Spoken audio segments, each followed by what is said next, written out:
Hello everyone. You might notice, first of all, I've got a new toy here. So this microphone was a gift from my wife, probably the best wife in the world, my favorite wife personally. But anyway, hopefully this will increase the quality of my recordings quite a bit. We'll see. Now I just need to get a better webcam, but that's only if I do more videos like this in the future, which might or might not happen. But for now, I've only got 5 subscribers, so who really cares? Anyway, usually on this channel I talk about, in fact, I read stories that I've written, but I thought I'd do something a little bit different today, and I would talk about some stories written by somebody else, specifically an author named Fritz Leiber in this book, Swords and Deviltry. All right. Now, before we get into this, a little bit about Fritz Leiber. He was one of the OG pulp fiction writers. He was born in 1910. I believe his father was actually an actor, and his father, who I think was also called Fritz Leiber, actually starred in a few movies along with Errol Flynn. No relation to Eric Flynn, by the way. But anyway, Leiber himself, he wrote, a lot of sci-fi short stories for the magazines. I think he even had a short correspondence with H.P. Lovecraft before he died. He was friends with Michael Moorcock, if you know who that is. But anyway, he was pretty well renowned. He wrote lots of different stories, but he's best known for the sword and sorcery stories of Fafhrd and the Grey Mouser. By the way, the other special thing about Fritz Leiber is he is actually known for being the one who coined the term sword and sorcery. If you don't know exactly what that means, sword and sorcery, it's not just fantasy, it's specifically usually fantasy stories in a short story context format that centers on one specific hero, and it's usually like personal struggles rather than, war on a big scope like you'd see in Lord of the Rings or Game of Thrones or something like that. Maybe that's a title, that's a topic for another day. But anyway, Leiber was the one who coined that term, sword and sorcery. I write sword and sorcery short stories, so this is relevant.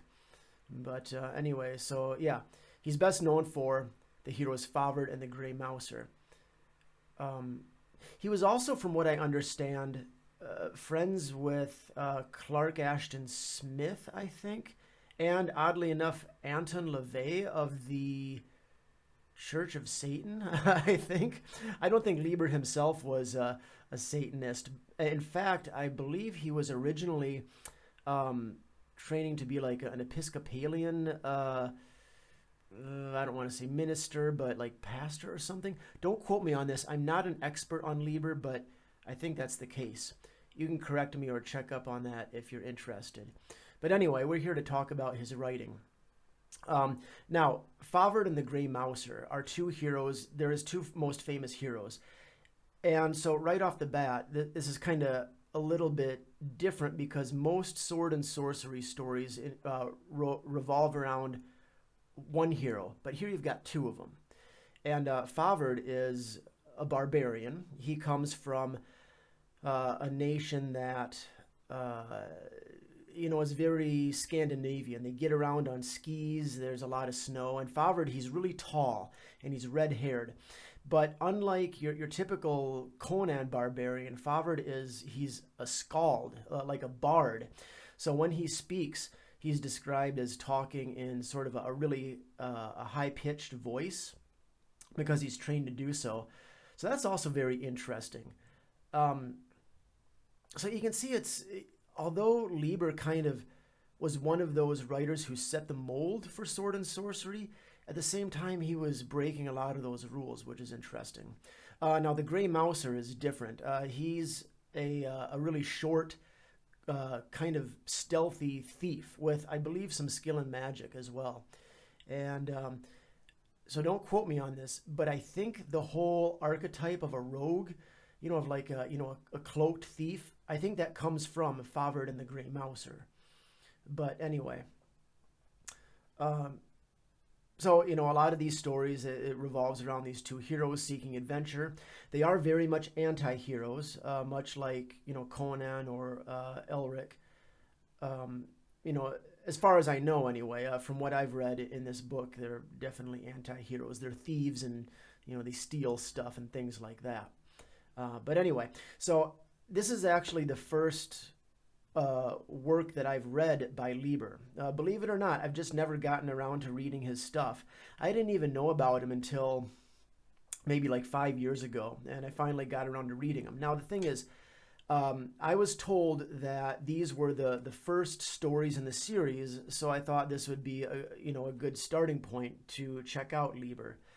But actually, it turns out that yes, these are the first stories chronologically in Fafhrd and the Grey Mouser, but they were not the first stories that Lieber wrote. I believe the first one, the very first story was called Two Sought Adventure, which was written in, I want to say, maybe the 40s, anyway, the earlier part of the 20th century.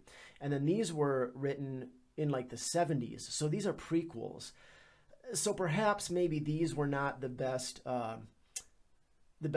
stories to start with, but whatever, that's what I did. So anyway, in this book, by the way, you can see it's a fairly thin volume. It's about 151 pages, give or take. And there are 3 stories in it. Did I already say that? I don't know. And just for comparison, guys, my book, Hand of the Death God, you get 5 stories in it for only 99 cents on an ebook, like $5 in paperback. I'm not trying to say my book's a better deal, but if you're looking to get the most out of your money, I'm just saying. But anyway, so how was this book? Well, regarding the prose, it was pretty good overall. Lieber, he definitely has a way of putting things. He's definitely a wordsmith. So right off the bat here, it says, you've got the first chapter. It's called Induction.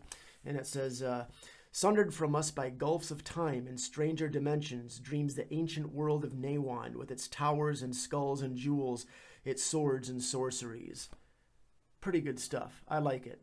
And there were a few times when I was reading, and I thought he had a particularly interesting way of describing things. He would use words in such a way that made me think, oh wow, I wouldn't have thought of describing it that way. That's really creative. There were some times, though, when I found his writing a bit abstruse. Did I use that word right? Anyway, a little bit difficult to understand at a few points. I would read it and kind of think, wait, what's he talking about there? And that might have been my fault. I don't know. I'm pretty good at understanding the written word, but who knows? Maybe my IQ is not up to snuff these days. But there were a few times where I was a little bit confused. I thought he could have been a bit more explicit about what he was talking about. But that being said, I thought it was pretty solid. Now, as for the stories themselves, the first one is called The Snow Women. The second, and that one deals only with Fafhrd. It's kind of his origin story. The second one is called The Unholy Grail, and that is only about the Grey Mouser, and that's his origin story. And then the final one is called Ill Met in Lankmar, and that is when the two of them meet. So how were these? Okay, well, the first one, The Snow Women, is, I believe, I think it's the longest story of the 3, or very close to it anyway. And that made a bad first impression on me. I'll be honest. I did not like this story. Basically, what it's about is, so it takes place in Cold Corner, which is Fafhrd's hometown. And so this area, it's, as the name implies, very cold. And the eponymous Snow Women are, the women of Fafhrd's tribe. And they have this sort of inexplicable control over the cold. They can use magic to create, ice crystals to appear on structures, or they can,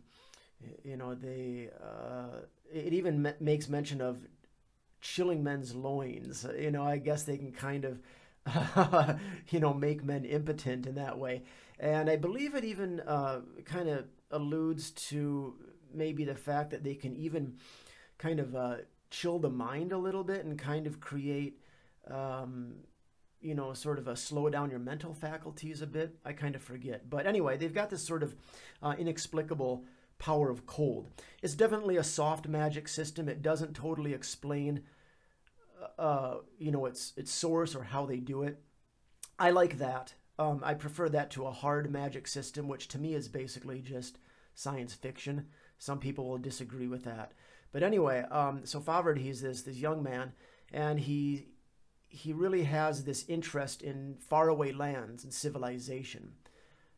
Kind of the opposite from Howard, whereas, Howard, Conan, it more romanticizes the barbarian lands and sees civilization as corrupt.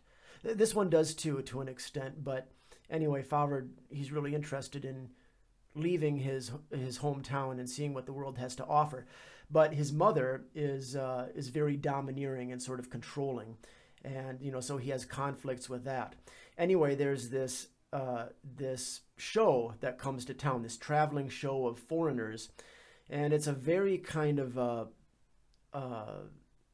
I guess risque show. It's very burlesque. It has basically strippers and that sort of thing, and it causes some conflict between the women of the clan and the men. The women don't like the men seeing this and this and that. Well, one of the female performers draws Fafhrd's interest. He becomes smitten with her, and he sort of finds himself vying for her affections, and this leads him into further conflicts with his tribe members. And really, that's about it. If that doesn't sound particularly exciting, yeah, I didn't think so either.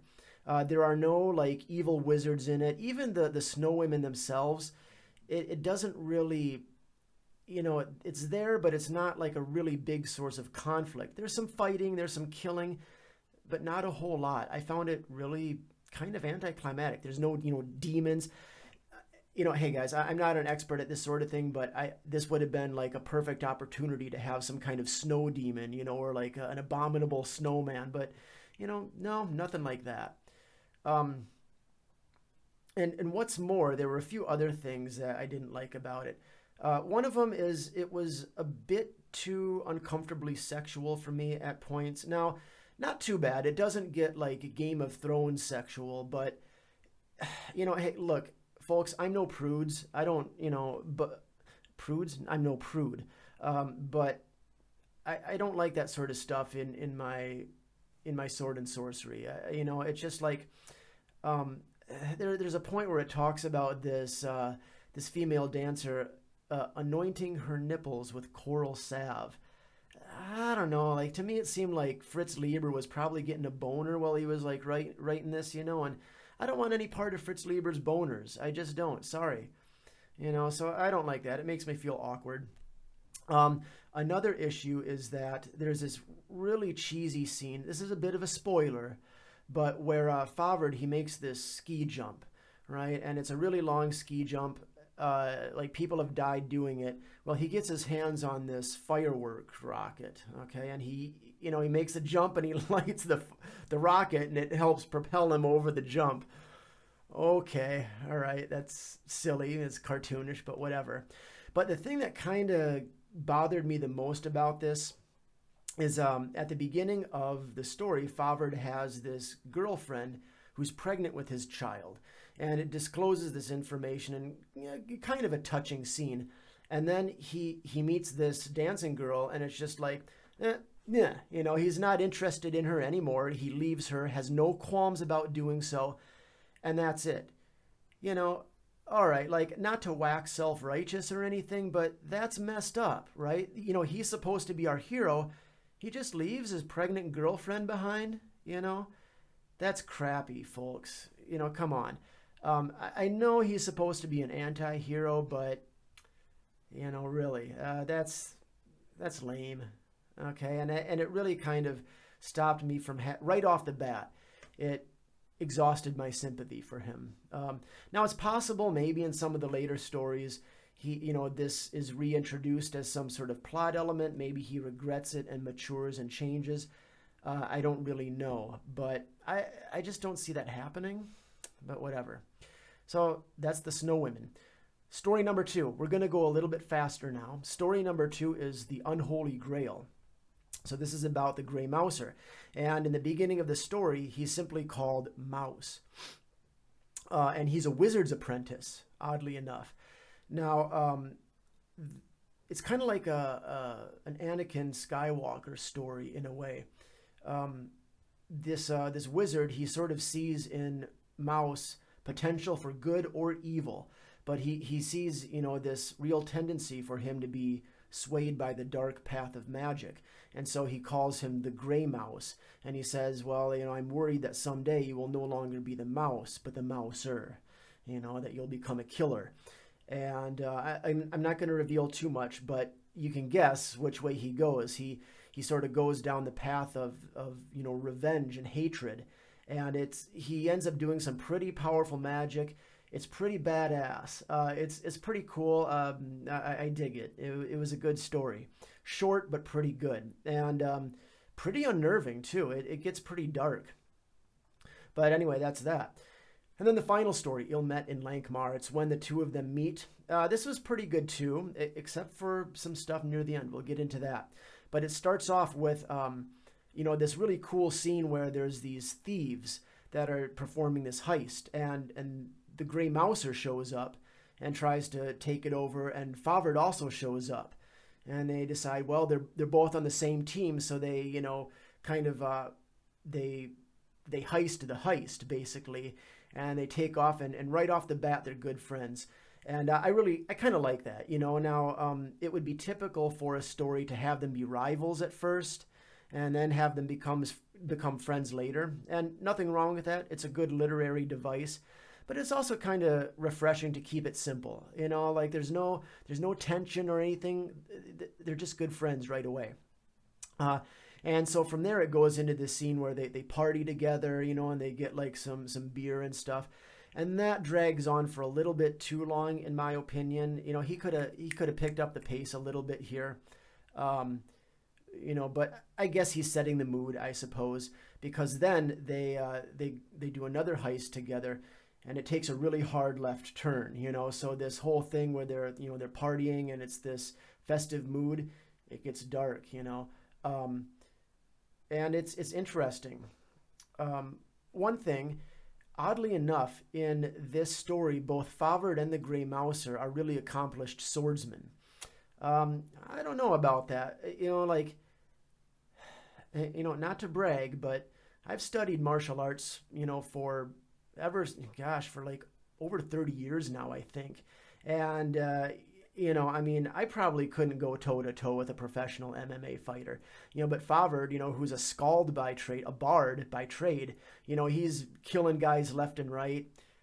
Where did he learn to fight like that? And then the Grey Mouser, well, wasn't he a wizard? Wasn't his background magic? And he doesn't do any magic at all in this one. That was kind of a weird choice. But, I guess later on in some of the stories, he does dabble in magic a bit, but you'd think he'd play to his strengths, you know what I mean? Anyway, so there's that. It's a minor issue, though. But then a kind of a big issue here is towards the end, Fafhrd kills a 10-year-old boy. Just stabs him, runs him through, and kills him. All right? Okay, that's a pretty grim left turn. Again, I don't want to get on my moral high horse here, but kind of a big deal. He kills a child. I don't think Conan ever does that. Elric of Melnibone, I can never do that. Elric does stuff like that. I don't even know if Elric ever kills children or not, at least directly. But that's Elric's whole shtick. He's a tortured soul. He's driven to, kill in the name of Ariok, Lord of the Seven Darks.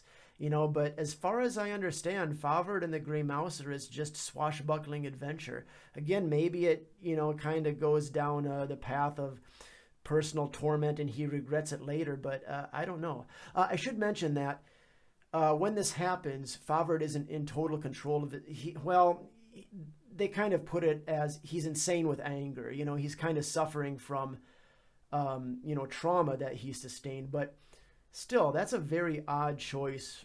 It was a very odd choice for Leiber to make, I think. I wouldn't have put something that heavy in my writing unless I had a really big plan for it. Like, that's a big deal. But anyway, there you go. So that is Swords and Deviltry by Fritz Leiber. Would I recommend it? Well, the stories, I didn't like the Snow Women, but the other two stories were good. But, if that's any indication of Leiber's writing, I don't think I'll be going back to it, really. It didn't, I just had too many issues with it, and there wasn't enough payoff. I know that puts me in a minority. Most people love Leiber, but I was less than enchanted with him. So there it is, guys. That's my opinion. Take it or leave it. In any case, thanks for watching.